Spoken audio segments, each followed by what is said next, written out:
ঢাকা ৮ আসনের সম্ভাব্য প্রার্থী ও ইনকিলাব মঞ্চের মুখপাত্র শরীফ ওসমান হাদীকে গুলি করার ঘটনায় পরিকল্পনাকারী ও অর্থদাতাদের খুঁজছেন গোয়েন্দারা।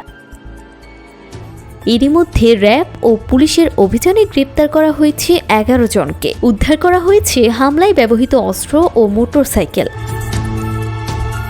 তবে হাদীর অবস্থা এখনও সংকটাপন্ন।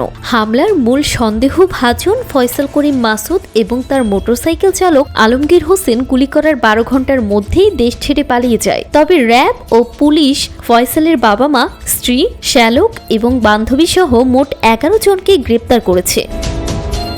নরসিংদীর তরুয়াবিল থেকে উদ্ধার করা হয়েছে ২টি বিদেশি পিস্তল ও ৪১ রাউন্ড গুলি। এছাড়া রাজধানীর পশ্চিম আগারগাঁও থেকে হামলায় ব্যবহৃত মোটরসাইকেলটি উদ্ধার করেছে সিটিটিসি। হামলায় ব্যবহৃত মোটরসাইকেলটির মালিকানা নিয়ে তদন্তের নাটকীয় তথ্য উঠে এসেছে। বাইকটি মোট ৮ বার হাতবদল হয়ে ফয়সালের সহযোগী কবিরের হাতে পৌঁছায়। হামলাকারীরা ভুয়া নম্বর প্লেট ব্যবহার করেছিল, যা পরে আগারগাঁওয়ের একটি ম্যানহোল থেকে উদ্ধার করা হয়। সিঙ্গাপুর থেকে সিঙ্গাপুরের পররাষ্ট্রমন্ত্রী ডক্টর ভিভিয়ান বালাকৃষ্ণন হাসপাতালে গিয়ে হাদীকে দেখেছেন এবং প্রধান উপদেষ্টা ডক্টর মোহাম্মদ ইউনূসকে ফোন করে তার অবস্থার কথা জানিয়েছেন। হাদীর অবস্থা এখনও অত্যন্ত সংকটাপন্ন এবং তাকে ভেন্টিলেশন সাপোর্টে রাখা হয়েছে। তার ব্রেনে গুলির একটি ছোট অংশ এখনও রয়ে গেছে। চিকিৎসকরা ভাবছেন তাকে যুক্তরাজ্যে বা যুক্তরাষ্ট্রে নেওয়া হবে কিনা। তবে দীর্ঘ ভ্রমণে ধকল নেওয়ার মতো শারীরিক অবস্থা তার আছে কিনা তা নিয়ে সংশয় রয়েছে। প্রধান উপদেষ্টা ডক্টর মোহাম্মদ ইউনূস দেশবাসীকে শান্ত থাকার